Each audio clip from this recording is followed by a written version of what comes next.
Ladies and gentlemen, welcome once again to the Packernet Podcast. I am your host and resident panelist, as always, Ryan Schlip. Check us out online, packernet.com. Find me on Twitter, pack_dadav. Well, I had a plan, and then I decided about 5 minutes into recording, you know what, let's save that for tomorrow. What I did do is, let me just tell you what I was going to do. We were going to start looking at a couple different draft prospects because I wanted to go through the people the Packers have met with. And then I saw an article about a prospect, and I'm like, I've seen this name a bunch. And I was like, you know what we should do? We'll look at the prospects the Packers have met with, and then let's also talk about some prospects that Packer fans have been talking about a lot. And then when I looked into it, there were not that many. So I was like, let me go to social media and ask, who do you guys like? And so I did that about 3 minutes ago. So if you're listening to this relatively early, you can still get in on that in the Packernet Podcast Facebook group or on X. So they're coming in fast and furious right now, which I appreciate. Go ahead and drop your draft crushes if you have them. Later round, the better, but anything is fine because part of the idea is to find the guys that, the names I hear a lot. I'm expecting to see a lot of second-round guys, especially guys like Orange, Corleone, that kind of stuff. I'm annoyed, but also happy that I'm already getting tired of saying certain names. It's a good thing, though, because it's like, all right, that means you're getting familiarized with the draft class. So I'm going to let that sit. I'm going to let that marinate, and we're going to go with plan B, and that is to circle back around or continue on with our off-season free agency contract. What the heck is it called? The salary cap. There we go. That whole situation. This thing I love about draft people, man. They will come flying out of the bushes if you start asking draft questions like, "Hey, what do you? Anybody have any thoughts on the Packers draft?" Here are my 700 thoughts on the draft. Exactly how this should play out. I know exactly what we need to do. It's like, that's what I love about you freaking people. Anywho, CBS News looking for a new round of layoffs, 15% of their staff. As I said, don't do it. Anyway, so what I want to do, I want to kind of really quickly do what we did before, but Spotrac has a really cool upgraded thing where you can mess with the roster and it'll upgrade your cap for you and whatnot. So I want to play with that a little bit. Just kind of going through and signing free agents and everything else and just kind of seeing how that looks. So right off the bat, I did release Rashawn Gary. That puts us at $5.75 million in the green. The black. Black is the accounting term, whatever. As for Aaron Banks, I'm completely at a loss here. Not because I don't know what I would do. It's a very easy thing, but I'm getting hung up on Gutekunst's press conference where, he's essentially saying, I think he got better at the end of the year and, whatever, blah, blah, blah.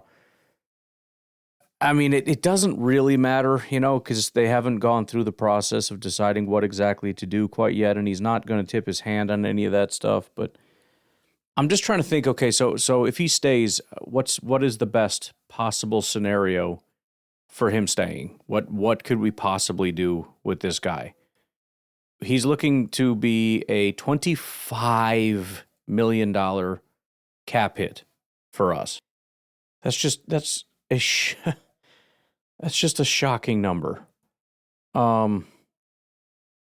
Man, the cap hit does go down over time from 25 to 22 to 21, which leaves open a possibility to restructure his contract. What that would essentially do is kind of rather than going down, it could go up, so it would be, 19 million this year and then whatever. The problem is that it gets harder to get out of his contract later. So he stays this year, and in 2027, it becomes more likely he stays then also. But if he's staying this year, you know what I mean? I honestly think that's what they're going to do. I think that they're going to do some kind of a restructure on his contract to push a little bit of money out, which is going to lock him in. I hope they don't. I hope that he gets cut. I hope that they just recognize that this was an awful decision and move on. It's not honestly going to save us hardly any money. It's a 20... Actually, it's not. If I was going to say it's a $20 million dead cap. It's not, because we would have to cut him before the roster bonus of $9.5 million. So we would save a decent amount. They have to do it. They have to freaking do it. I can't see a way. I mean, you understand, in order to play at a level necessary to justify the cost, he needs to be like Zach Tom of offensive guards. He's never been that. He's never going to be that. This was a stupid signing. It was a mistake. I'm not happy you did it, but I will get over it if you fix this problem and move on from him. Now, that does leave a void there, and that sucks, and that's unfortunate. And if it were a different cost, I would say, screw it, let's just keep him. If we were talking about, I don't know, $7 million, I'd say, well, whatever, it's worth it to keep him around, and then if we replace him, we replace him. $25 million? I'm sorry. Is he... I mean, to be clear, do you know what Rashawn Gary's average annual salary is? Because everybody, obviously he's overpaid or whatever the case. His average annual salary is $24 million.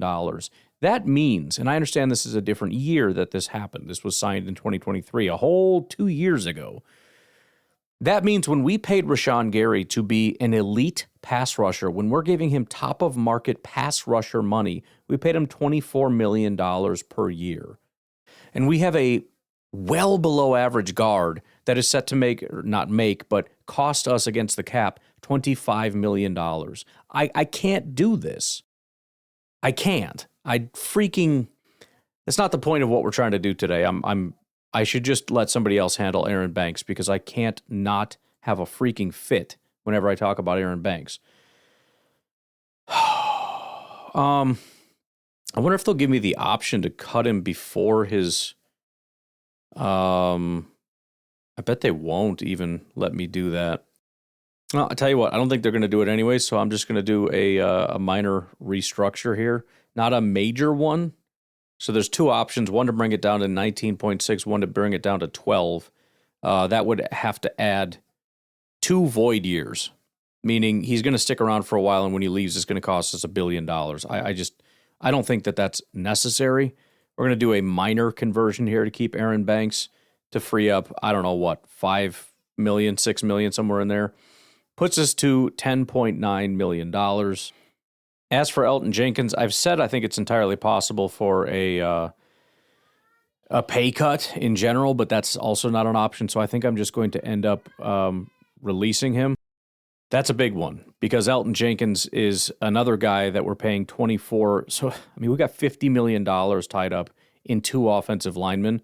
And, I'm a bigger fan of Elton Jenkins than most, but even I would say he's a above average guard and also cannot stay on the field. And then you've got a well below average guard. So, I mean, center guard, and then a guard. $50 million. Give me a freaking break. But the dead cap hit is only 4.8 for Elton. So that would put us at nearly $30 million. Josh Jacobs is a tough question. I don't think we're going to touch it.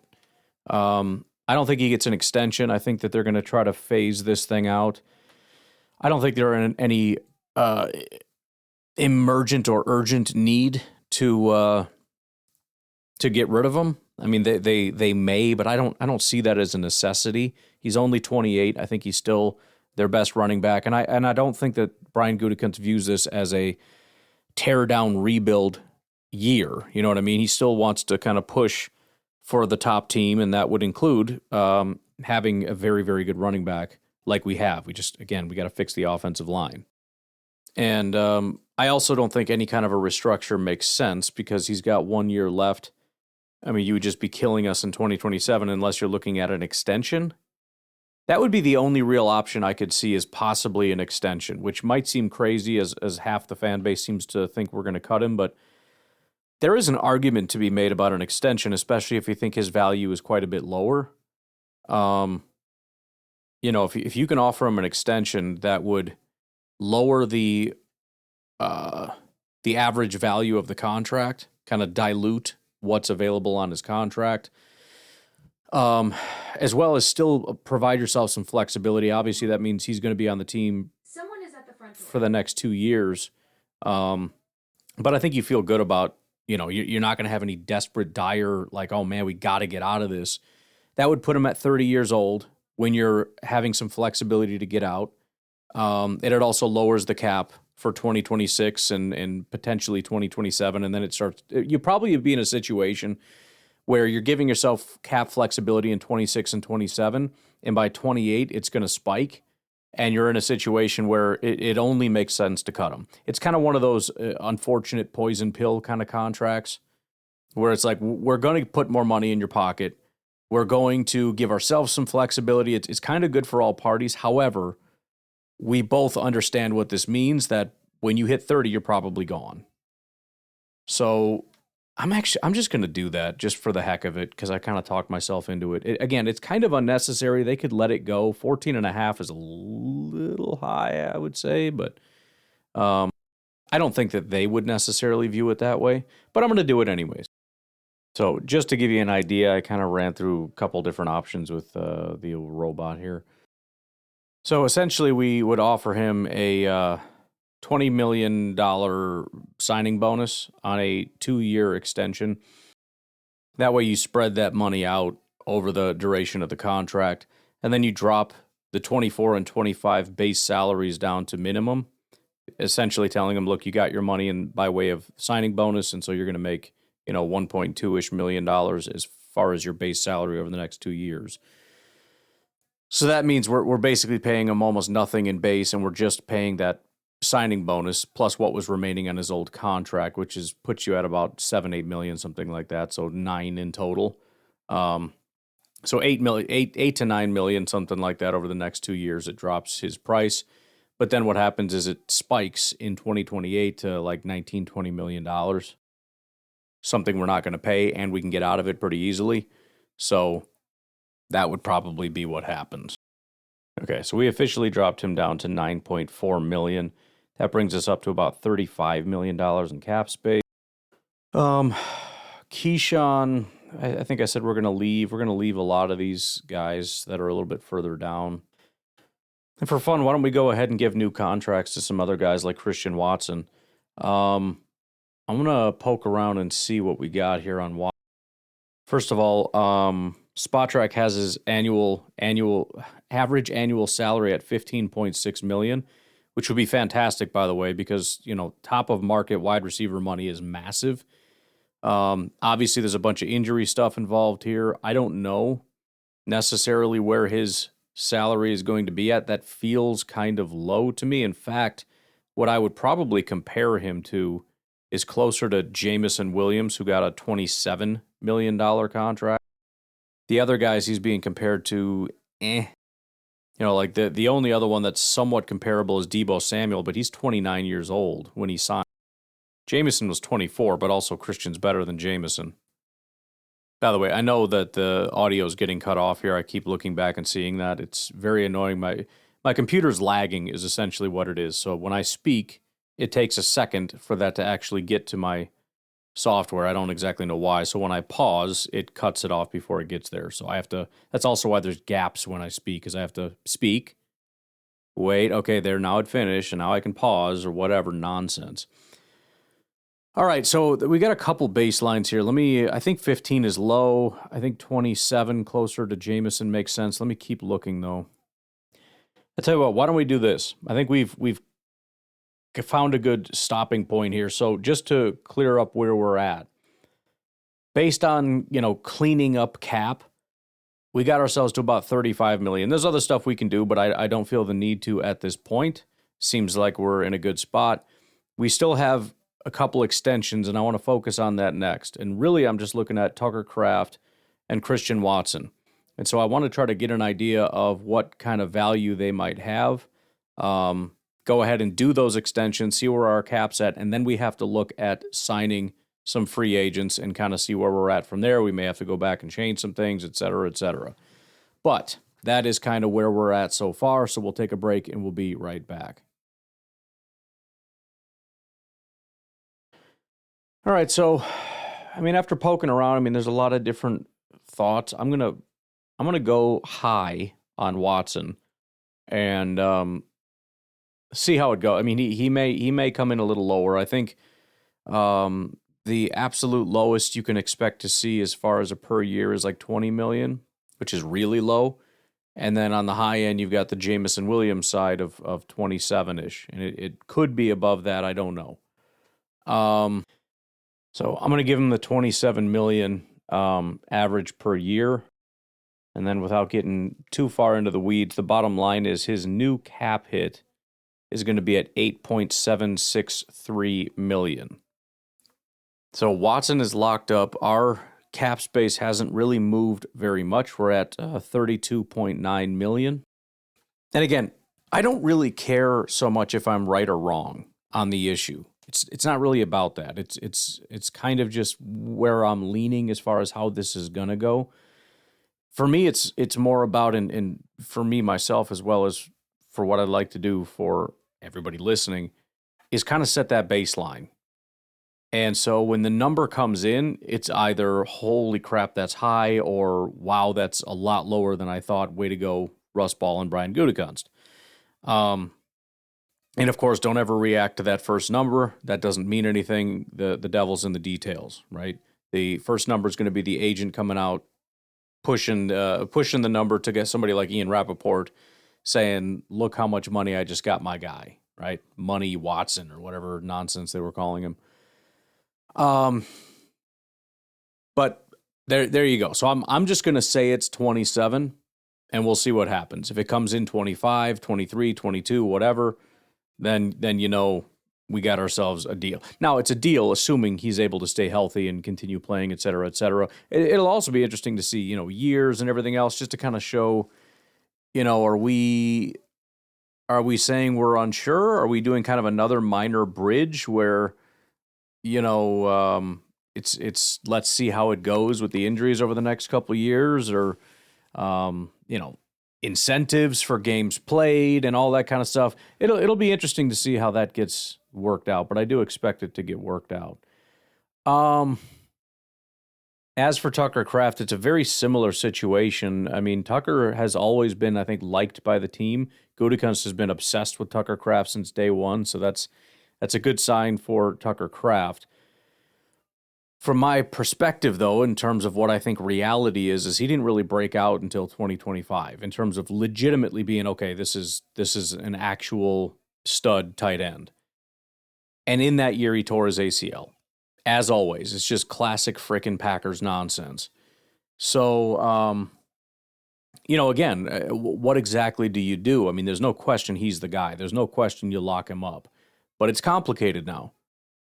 That does, if you're looking at it from an actuarial standpoint, if you're an insurance adjuster, you look at the numbers and you say, look, based on what we know about ACL tears and what that does to your longevity, what that does to your explosion, it's a mathematical figure at this point. It hurts the value because your projected outlook from here has been lessened, unfortunately.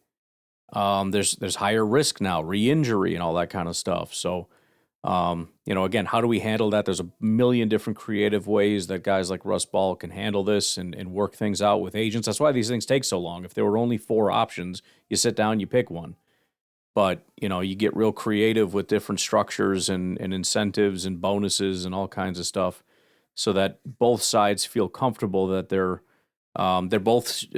It's not that anybody's kind of getting off scot-free. There's always risk. There's risk on both sides. It's just about how do we share the risk? How do we share the value and whatnot, and make sure that we both feel that we're getting a fair deal on this thing. With all that said, I think what I'm going to do, let me look at a couple tight ends here. I don't know if there's any real good comps. Let's see what Spotrac says. I think Spotrac, by the way, their market value thing is kind of broken. I think it's because partially, I don't think they do it manually. I think they have a couple little things mixed in that just kind of automatically grab people because, like, comparing Christian Watson to Khalil Shakir and Rashad Bateman. Come on, man. I mean, but it can work because they can find some people, like Jamison Williams was actually a pretty good comp. The problem is he had a really big contract. Where's my boy here? Tucker Kraft. All right. They have his market value at 15.5, which is actually around what I was thinking. Who is actually age win signed? So they got a bunch of similar guys. David Njoku when he was 25, although that must have been a while ago. Cole Kmet, Pat Freiermuth, Jake Ferguson. Let's see what other contracts we've got right now. So absolute top of market is 19. Obviously that goes up. If you were to repay at this point, so whatever that would be, 20. Let's say it's 20. But that's George Kittle. Trey McBride also just got that. But I don't think Tucker gets that. I don't think just like Christian. I think if Christian had been healthy and played through and had multiple years of doing what he did, he might be actually talking about actually top of market. But he's never played a full year, and there's just no way. For Tucker, I think it's similar in that, we've never really seen consistent dominance like you have from Trey McBride, Kittle, Kelsey, whatever. So, 16 feels kind of right. Maybe it might be more. You look at TJ Hawkinson, he was 26. He signed $16.5 million, but that was in 2023. Even if you're saying he's a little bit less than what you would get from TJ Hawkinson, you adjust up. If it's, let's say it's $15 million in 2023, what the heck is that worth today, I have my calculator over on PackersGames.com. I should go look at that. I've completely forgotten about that site exists and that I have calculators over there and stuff. I know Hawkinson, I don't know. I think the perception of Hawkinson might have been more than what he was. Either way, we've got to be in this range, somewhere between 15 to 17, somewhere in there. So can we call it 16? Again, this is kind of just me trying to put my finger on what feels kind of right, and then we'll see what actually happens, and then I'll go from there. But it's tough. It's tough to do value with guys like the guys that we have because it's a lot easier when you can look at a guy like Kittle who's just like, okay, well, he's been dominant every year, so you just give him top of market. That's just what you do. You pay him that top thing, and sometimes it's you do that even when they're not exactly the top guy. But again, with Tucker, the injury, and again the fact that the dominance thing was kind of like a half a year deal, you don't get top money. You just don't. So I'm just going to call it 16 as an average. And so go over to Mr. Robot here, have him help me with this. If we do another 3-year deal, $48 million, $16 million per year. Total contract value 51.6, which includes what he has. Signing bonus $16 million. And so we have his new cap hit at $5.556897 million. That puts us at $31.3 million. Okay, so Christian Watson has been re-signed at $27 million per year. Tucker Kraft has just signed for $16 million per year. By the way, feel free to call in with your thoughts on that. And again, I understand you might feel high or whatever, but I think sometimes they just want the number. You know what I mean? It might be guarantees. It might be I want the 27, I want whatever. You work the flexibility around what it is they're unwilling to budge on or what's the most important thing. So if you want the 27 number, because Jamison got that, fine. But underneath that, we're going to have to work some stuff out. Whether that's, a little bit lesser guarantees, Maybe we're going to work in some things where, you're going to have to hit some certain numbers. Some of this is going to be performance based, whether or not, based on how many games you play or whatever the case may be. So I know some of this might be sticker shock or he's not worth that or whatever, but just, understand that this can be overlaid with some flexibility. Because I think what I would say is most Packer fans, I think, would be fine with the number, with either of those numbers, presuming that they are healthy. And let's just say if they're not, then we don't pay that. Anywho, why don't we turn our attention now to some of these free agents now? Because obviously some of them are going to be a little bit more priority than others. But there are several that we're going to have to very seriously consider. So several of these we can make some pretty quick decisions on. I think Quay Walker stays bye-bye. Romeo, again, you may disagree. I think it's going to be hard. I mean, if we pay him, we're going to pay him. He wants a contract, like a real big boy contract, and somebody's going to give it to him. Are we going to pay Christian and Romeo and Tucker and then next year pay Reed? I don't think so. I think Romeo stays bye-bye. Malik Willis, as we said, really tough sell. So let's go with, I guess, most to least likely. I'm trying to go through here and think who is... I mean, I have somebody in mind. There might be a couple, actually. Well, let's start with this one, because now that I've officially gotten rid of Rashawn, I think we're going to make this a priority, and that's Kingsley Enagbare. There's somebody that might be a little bit higher, but I think we need to get that done. And for these, I'm just going to go with what Spotrac says is the market value. I'm not going to sit here and do all these different contracts, but what they have down is just a 2-year, slightly less than $12 million deal. That's going to cost about $3 million in our cap this year. The other, and I think a lot of people would disagree, but I think this gets done, and that's Quay Walker. I mean, they did allow it to get to free agency, They didn't feel the need to run out and sign him. Obviously, Edgerrin makes it slightly less of a need, but I feel like they like him. And I think the fact is he's not going to get some kind of a mega contract by anybody. Maybe they view it as unnecessary because they know they're going to have to pay Edgerrin, probably a really big contract. And so it's less necessary. I don't know. But I think that one is relatively straightforward. That's the one I'd be really surprised if they said, no, we're going to let that go. And it's not a puny contract, according to Spotrac here, which I think is probably fair.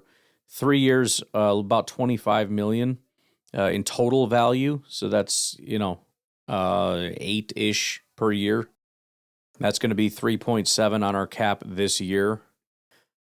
I'm going to say John Fitzpatrick, the tight end, probably gets re-signed. I think they like him. I think we need the tight ends. I think that's going to be a thing, so we'll bring him in. They got that as just basically a 1-year contract.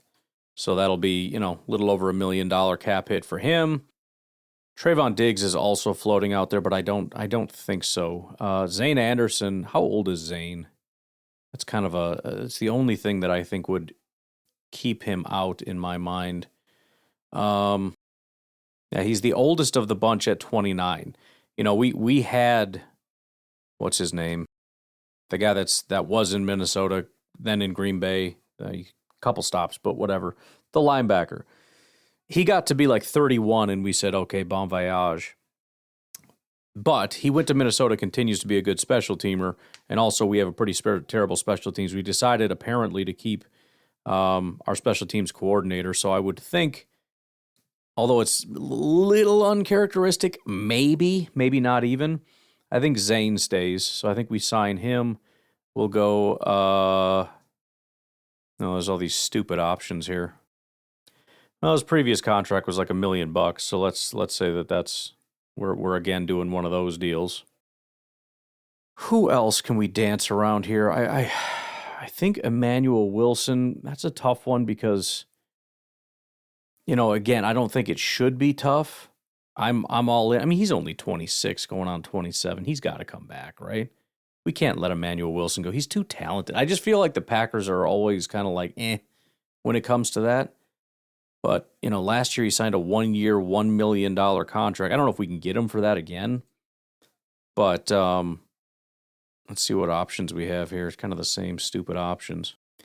Well, we'll run it back. Let's sign him for something similar to what he got paid for last year. So he's back. By the way, we're at $25.9 million in cap space still at this point. I feel like Sean Ryan needs to come back. I think we got rid of Elton, if I remember right, even though I don't necessarily think that that's the way I would play that. It might end up panning out that way. But either way, he's a short-termer. We need to find better options, but I don't think we let Sean Ryan walk out the door. According to them, his market value 3 years, $19 million. So 6.5-ish, roughly. It's actually right at 6.5 because it's 19.6. With a $5.5 million signing bonus, cap hit will be about $3 million for him. Fine, whatever. $3 million for him to be an option if we need him desperately.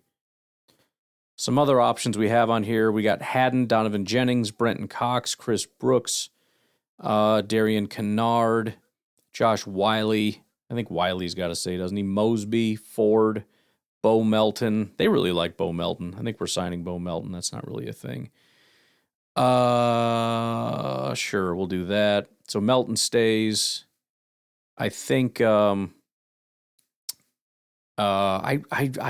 really want to keep Brenton Cox, and I think we probably do.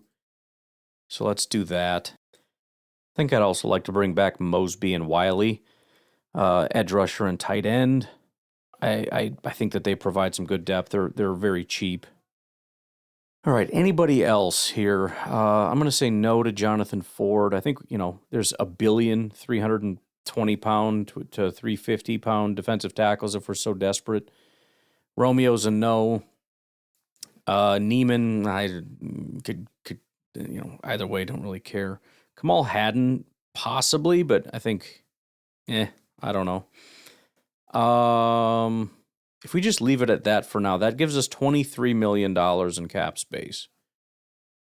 I don't think there's anybody desperate. There's nobody here that is like, oh man, what are we going to do? We're in so much trouble. I think we're fine. And then $23 million puts us in a really solid spot. It's pretty standard. I think that's where, Ted Thompson would always have us at 20-ish. It felt like, you go into it with 20 and then you get it down to about 10. You leave yourself 10. So that's a little bit of flexibility to sign a couple guys, maybe a big signing. Because remember, it's not the APY. It's going to be the low end of that. So for $20 million, you're looking at $40-50 million per year in contracts, that are available to you if you're going to get it down to that number. So we're not going to get into free agents on other teams quite yet, but obviously there's a lot of people out there. Whether they're good or not is certainly up for debate. But all right. So yeah, and there's so many variables here. You could change any and every single one of these things, cut a bunch more people, bring on a bunch more people, to come to a different number. But just for my own sake, again, kind of looking at it saying, okay, if I kind of just did sort of what I feel like makes the most sense, where are we at? We have all our core players. We kind of moved on from the people I thought we were going to move on from. We got $23 million in cap space. That provides us flexibility to add some pieces if we feel the necessity to do so, and positions us just fine to carry on. And there's plenty more flexibility to add more cap if we want to be more aggressive with either cuts, not signing free agents, or tinkering with people's contracts, or we can be less aggressive and then just have not very much money. So anywho, again, feel free to call in if you have different thoughts on what you think we're going to do or want to do or whatever, but this is just kind of, again, it's not an exact science. There's so many different variables. Every little thing changes things so much. I don't want to say it's useless, but I guess the big thing is you don't want to get through here and go, bro, I don't know what to do. Like, I'm a little worried here. That's definitely not what happened. Anyways, we'll take a break. We'll be right back. I don't have a ton more. There's one more thing I wanted to comment on. We'll see where that leaves us, but we'll be right back.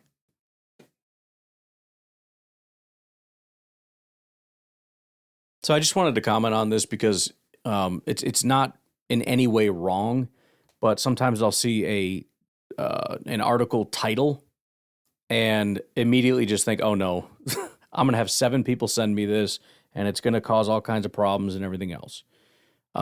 Especially like the day after, or actually it was the day of technically when the podcast got posted, where I'm saying we have plenty of cap flexibility, don't worry about it. Justice Mosqueda posts an article, the Green Bay Packers ranked 25th in cap flexibility in 2026.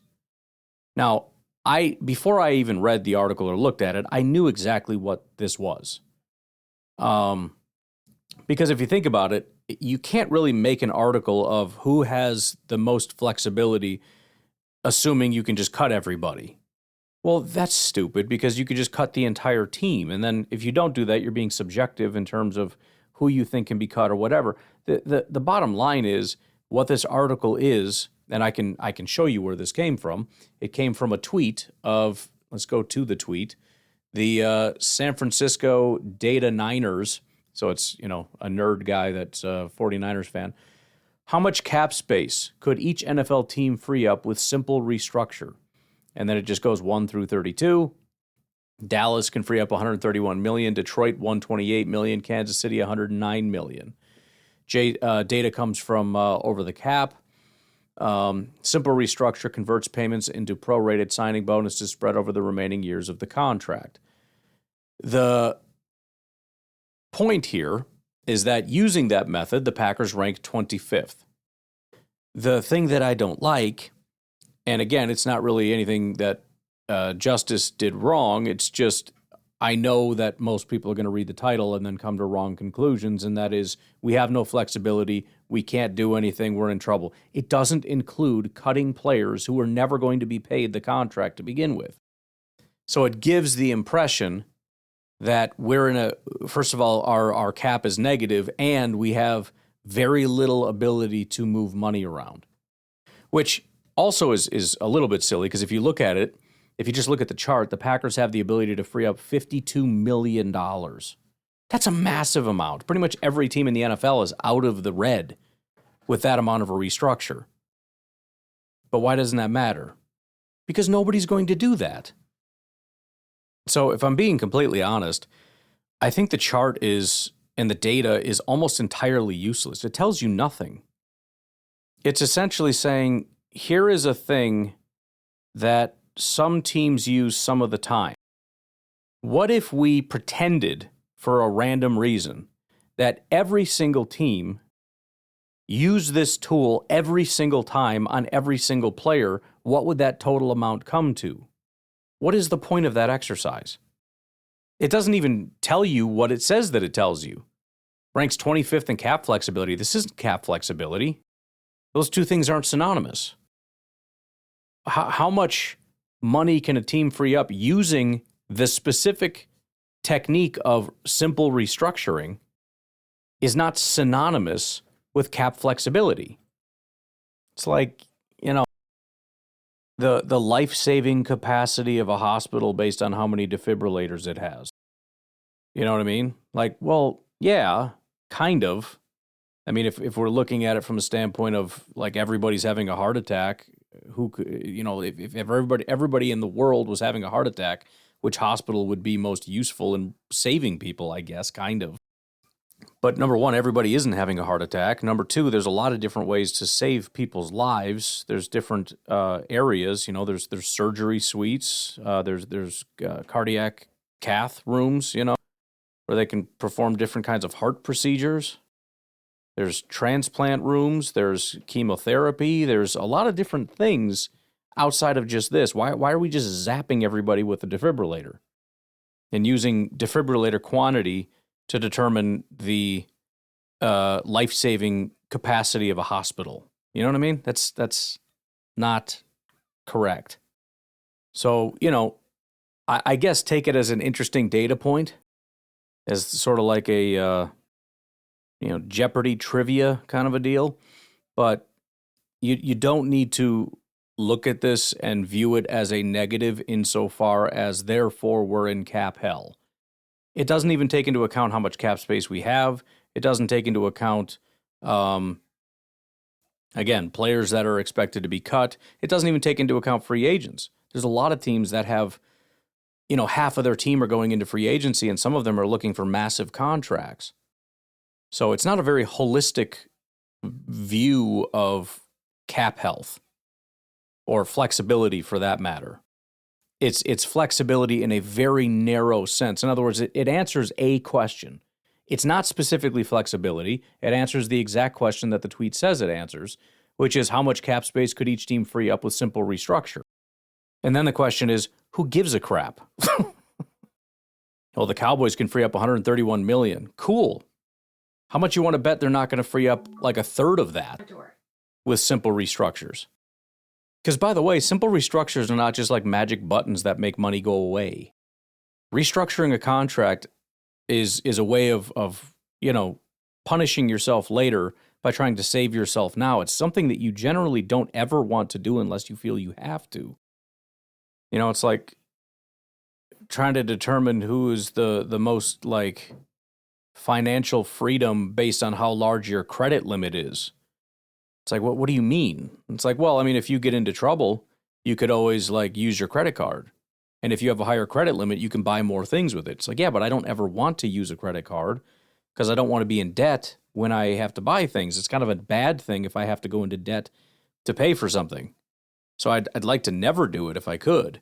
It's like, yeah, but if you needed to, you could. You could like spend $50,000. Yeah, but I'm not going to spend $50,000. What am I going to spend $50,000 on? Yeah, but like, if you needed to, like if it was, if like, you were dying and they said, pay me $50,000 or you're dead, then you would be able to pay for it and everybody else would be dead because you're the only one with the $50,000 credit limit. Cool. Thanks for that information. Yeah, I guess. I think one of the interesting points in the article that he says, first of all, the Eagles have no flexibility. They can't restructure anything. And by the way, if you're at zero, that does kind of suck because now that's a tool you can't use. That's a hospital with no defibrillators. You're a little in trouble at that point. It's kind of like I talk about with 40 time at the combine. Running a fast 40 is not as interesting as a lot of people think. What teams actually care about are slow 40s. They're not as worried about the maximum. They're worried about the minimums.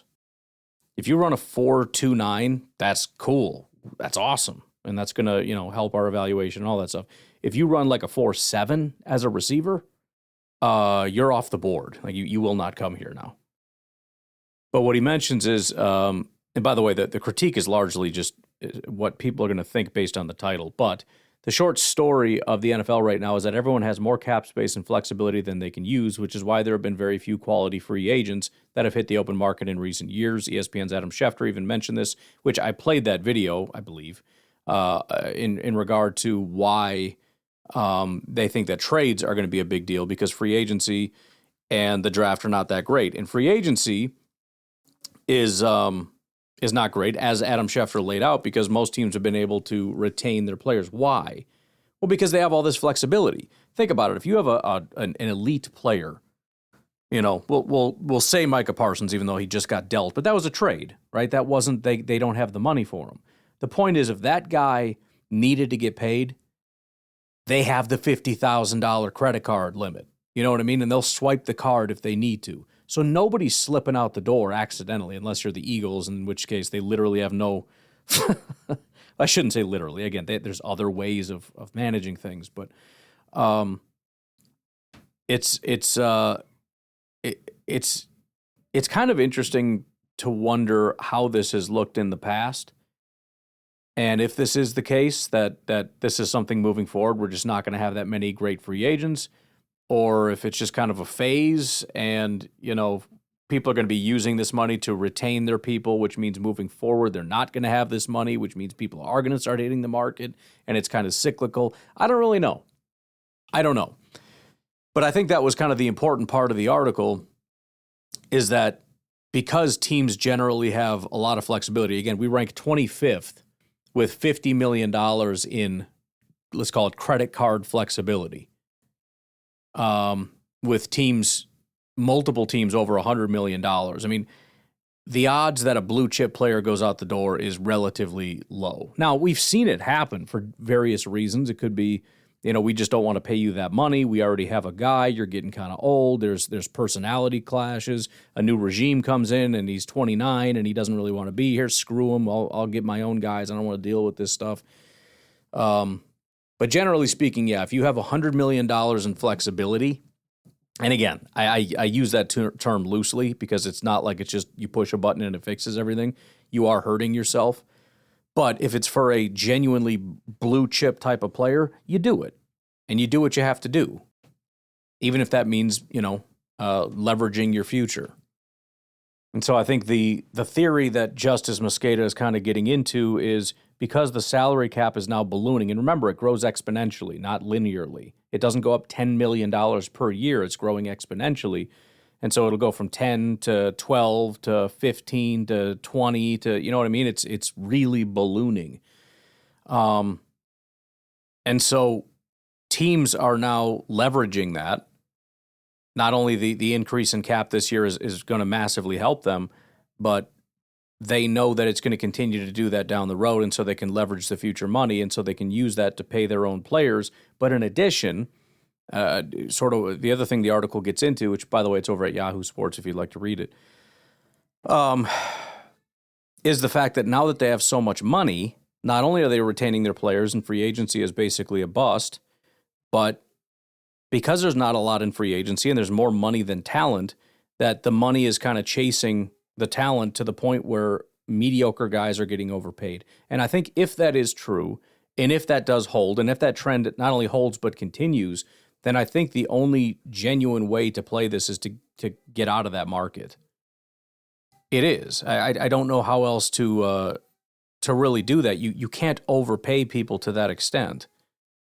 And if that means you get involved in bigger, like Micah Parsons type trades and really try to invest in the draft and retain your own players, you got to do it that way. But there's no reason to basically just wasting money by overpaying is crazy. That's my thought from here. Let the other teams do that. Let them burn up their cap and their future cap, by the way, in doing this kind of stuff. I would rather, again, even though, you're expending draft capital, if this is how it's going to go and we're just going to have an excess of money, then I'd rather just invest in these types of guys and use the money for that. You know what I mean? But we'll see. I don't really know. And things change over time. Things are cyclical. And obviously we're not the only ones that are seeing it. As things evolve, so do teams and new strategies emerge. And so it might actually make this free agent period kind of interesting. We'll see if maybe teams do start to pull back. Then maybe it's not a very active free agent period. And instead of guys flying off for massive contracts, they kind of sit because they're expecting the big high dollar thing and they're just not getting it. And it's kind of slow rolled a little bit. Maybe it's hyper aggressive as these things continue to spiral and money gets thrown around like crazy. I don't know. And then the other question is, what do the Packers do? So monitoring what the NFL as a whole is doing, monitoring maybe some more unique approaches that individual teams are utilizing, and then obviously what the Packers decide to do. It's all interesting. It's like I said before, it's crazy how much things have changed since I started doing the podcast. Free agency, it wasn't just the Packers. It wasn't really that interesting. And it's just gotten crazier and crazier and crazier and crazier. And it seemed like it topped out, and last year was like, that sucked. Aside from the freaking Micah Parsons trade, right? So we'll see. We'll see if this continues to spiral downward as all the players get locked up. If it does start to become a trade frenzy, more so than a free agency frenzy, I don't know. But we'll be here along for the ride. And again, rumors are going to start circulating. This is getting to be, this is lying season. And I'm not hearing a lot of lying out there. I'm not hearing a lot of anything. So people need to start lying. Start lying to me, dude. I want to start reporting fake news. That's what I'm about. So, anywho, I'm going to get out of here. You all have a great rest of your day. I will talk to you tomorrow. Have a good one.